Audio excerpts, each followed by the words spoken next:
I had a client once tell me, I didn't think $100 mattered at all because I spend that at Target every single week. And it turns out that tiny little move could save them over $50,000, and that Target run was quietly costing them. So today I'm going to show you what happens when you pay an extra $100, $300, or $500 extra towards your mortgage. And I'm going to show you 2 simple strategies if you want to save a ton of money on your mortgage. And I think you'll be surprised at how simple it is. So let's get back to the studio because I spent way too much money at Target. All right, most people think paying extra just means more monthly pressure. Like, why would I want to pay more if I didn't have to? And honestly, that makes sense. No one wants a tighter budget, right? But here's how I would reframe it. It's not about spending more, it's about saving more in the future. Let's say you buy a home for $400,000. That's around the US median house price right now. And you put 20% down, so your loan is $320,000. And again, I'm just doing 20% down for easy math. And then let's also assume a 6% interest rate, 30-year fixed mortgage. And again, I'm just using this as an example. As of recording this, the national average is definitely higher than this. But I'm trying to make this video for the future as well so other people can watch it. So hopefully I don't date myself and rates actually do go down and continue to go down. Now watch what happens when you just add an extra $100 a month. We go from paying off the mortgage from 30 years to cutting off nearly 4 years just with $100 a month. Also, if you look at the total interest paid, it goes from $370,000 roughly to $316,000. So the interest saved is $53,927. So I promise I wasn't clickbaiting you.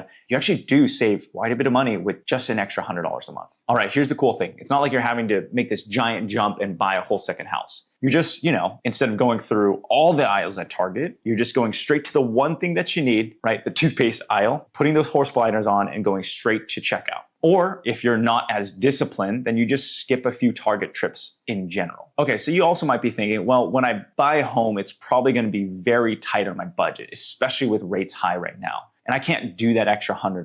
So here's what I recommend to my clients. We want to take advantage of the shrinking mortgage effect. What that basically means is normally you're going to get a fixed mortgage and that payment stays the same, generally speaking, throughout the life of the loan. Then the following years, as your income increases due to inflation, promotions, maybe you have a dual income scenario and so on, that mortgage starts to shrink in comparison to your total income. Think about your parents' mortgage. I know there's someone out there that has seen their parents' mortgage and they're like, wait, how is your mortgage like $800 or $1,000 a month? Something crazy like that, right? That's the shrinking mortgage effect. So what if we wait 5 years before we start that extra $100 a month? Because by that point, let's assume 3% raises every single year. And by 5 years, that should be about a 15% raise, right? 3 times 5 years is about 15% roughly. And again, this is where I want us to prioritize progress over perfection. So let's start with $100 a month extra after 5 years, like I just mentioned. It would have been originally mid-2055. So that's about 2 years earlier. And the total interest that you saved is around $32,000 to $35,000.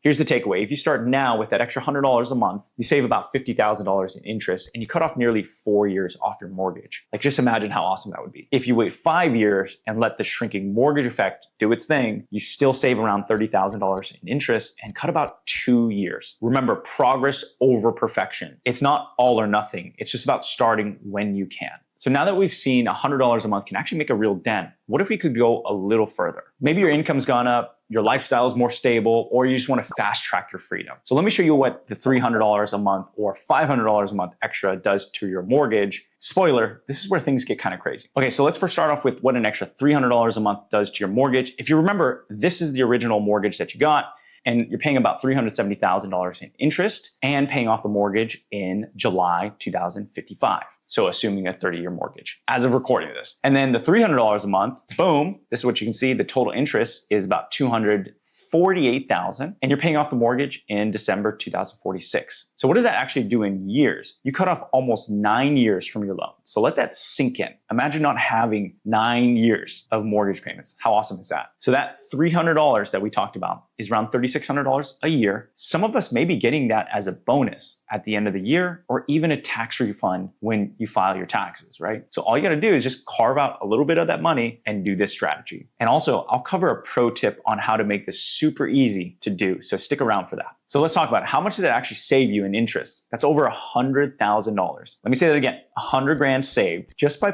putting a little bit more towards your biggest expense. Now that's not just a few Starbucks runs that you're saving, right? That's a college tuition. Actually, I might date myself. Maybe it's going to get way more expensive, but you get what I'm saying, right? So it could also be a down payment for your next house or quitting your job a few years earlier. All right, let's see what $500 a month does. And before you're like, whoa, that's way too much for me, I'm gonna show you how to actually implement it into your life in a simple way. And I promise it'll make sense when I go over that. So if you remember, the original loan was about $370,000 in interest, and then you pay it off in, again, July 2055.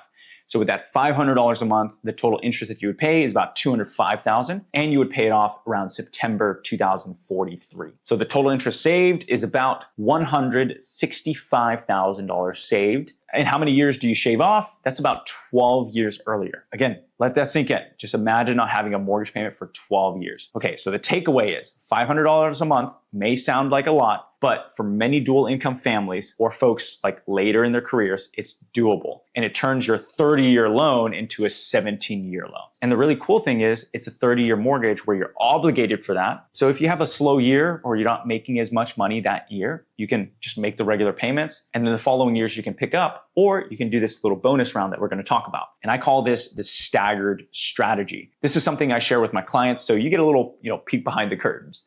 And remember, we talked about the shrinking mortgage effect, right? The mortgage stays fixed and your income goes up. So that mortgage shrinks over time with those raises you might get every year. Okay, so here's the staggered strategy. And again, we're gonna do a simple example. So your exact dollar amount might be a little different, but I wanna at least teach the concept. Let's say you plan on retiring at 55. That'd be amazing, right? That you could do that. So you might be 30 years old right now or kind of right around that range. So that means that you wanna pay your mortgage off in 25 years, right? Instead of the typical 30. This is what I would recommend. Okay, so let me give you the lay of the land here, where the first 5 years, let's say you pay $0 a month extra. You just pay the regular mortgage because rates are higher right now and you might have been tighter on your budget when you purchased a house. And like most of my clients, I want them to get a few wins under the belt, AKA like job raises, right? Then 5 to 10 years from now, pay an extra $100 a month, okay? Now from 10 to 15 years, you pay an extra $300 a month. And the reason why you can do this is because inflation is a real thing, right? Things get more expensive. So that $300 a month might not feel as much 10 to 15 years from now. Then the remainder of the loan, you wanna pay an extra $500 a month. Again, same concept. Inflation's a real thing. Things get more expensive as time goes on.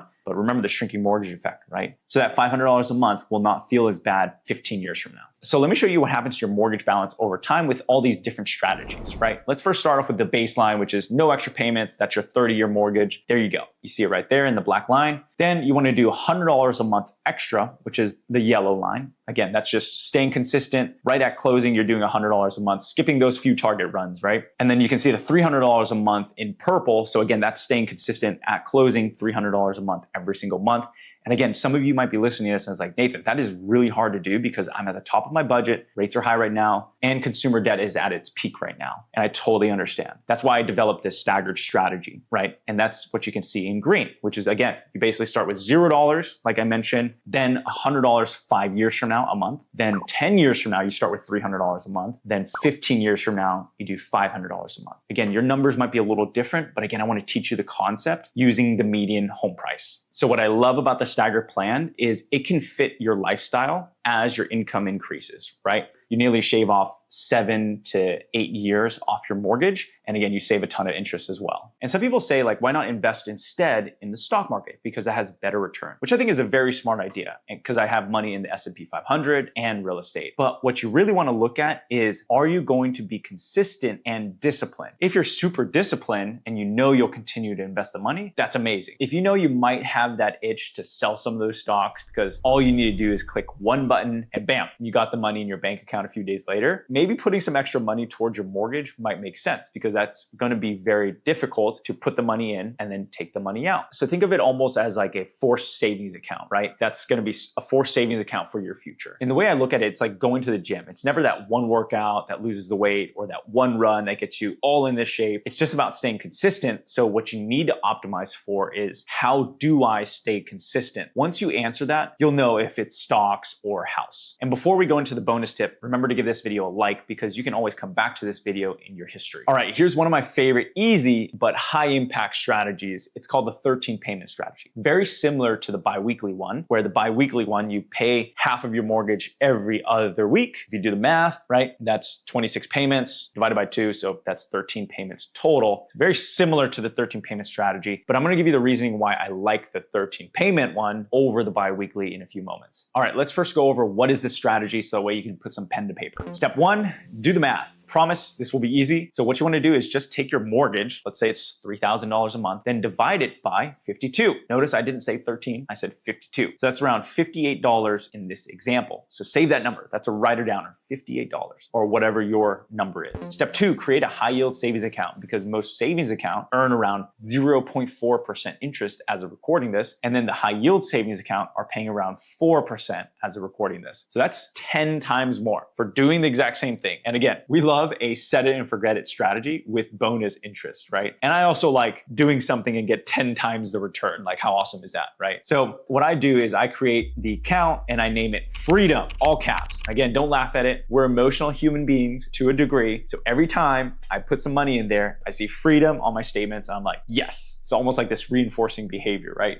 So again, I'm doing it for the future and you can name it whatever you want, but I like to do that. Here's why I like this strategy. So instead of waiting to come up with the extra mortgage payment all at once, and you're like, wow, that's a big chunk to chew, to $3,000 or whatever your mortgage is, right? You're slowly building it and earning interest all at the same time. So I use Amex and Wealthfront. Those are my high yield savings account. You can use whatever you want. Again, we're not sponsored with them at all. It would be amazing, but not sponsored. So again, your goal is to find a high yield savings account. By the way, if you didn't do this step and you kept your money in like a checking account or a regular savings account, again, please don't do the checking account because that is even worse than the savings account. The difference is basically 10 times more because of math, and you basically get to walk away with a free week out of it. Because remember the example, we had to save $58, and what you can see here in the high yield savings, at the end of the year, you earn $62 in interest as of recording this. So free week, we like that. Step 3, set up a weekly auto transfer. Now, when I was developing this strategy, daily actually is a lot easier to do, a lot less painful than weekly, but a lot of banks don't allow you to do daily transfers. I'm assuming they want to keep their costs down. So weekly is what most banks do. So that's why I have this as weekly. If your bank does daily, then you can set that up. But if weekly, that's probably what most banks will allow you to do. So from your checking account, this is where you get your income, right? So you have your checking account, your main account, all the deposits from your employers. If you have a partner and you have a joint account, all comes in and then you distribute from there. This is where you set up that weekly transfer with the amount from step 1. So in this example, that's about $58 per week. Then you want to transfer that into your high yield savings account named Freedom. Step 4, pick your moment. This is what you don't hear anywhere else. I recommend to do this after your big expenses are behind you, after the holiday shopping, after tax season, after back to school or your summer trips. For me personally, I like making the 13th payment from my Freedom account around August to November. And you might be wondering why specifically those months. The reason why is because I'm a business owner and I'm usually on tax extension. So I want to make sure I have those taxes paid for, my bonus is allocated for the end of the year, and budgeting for what I want to do the next year. So in this example, 2026. So what a lot of people online say is, oh, do the biweekly strategy. One, first and foremost, some lenders don't even allow you to do that, where you can't make partial payments. So that's just negates that strategy completely. And then the other is that idea is great in a vacuum, but we're in real life, or maybe we're in a simulation. No, I'm just kidding. But this does happen all the time, right? Because you have random stuff that you didn't think you would need to do. And then because you put the money into the house, that biweekly strategy, and then you're like, oh, wait, I have a $20,000 tax bill that I totally did not expect. Now you have to get a credit card to pay for your tax bill or sustain your lifestyle. Now you are at a negative 20% return because credit cards are terrible, terrible debt. Now that's not a smart deal. That's not a smart trade, right? Going from, making 0% to negative 20, I'd rather do something else, right? So that's why I set up the high yield savings account as an emergency account and your Freedom account. So again, if anything ever pops up, you got your money in an emergency fund. And if you don't have anything thing that pops up, you have your freedom account all in one. Step 5 is for your overachievers. If you want to get a free 13 payment strategy, here's how to do the math. What you want to do is take your mortgage payment, divide it by the high yield savings rate. I know it's math, but I promise this is super easy. Once you do it, you just got to write it down, okay? So that's $3,000 divided by 0.04 if you're doing this on your phone equals 75,000. So basically, if you have 75,000 for the overachievers, literally just park that money in a high yield savings account and do nothing with it. At the end of the year, because of math, you will literally get $3,000 ready to go and without ever having to dip into your $75,000 principal or your savings, right? And don't get me wrong, 75,000 is hard to save up. I never said it was easy, but it is doable. And if you do that, you get a free 13th payment, right? Which is amazing. So that way you get to chop off some years off your mortgage. So who's this strategy for? All right, let's zoom out for a second. Not everyone should do this, and that's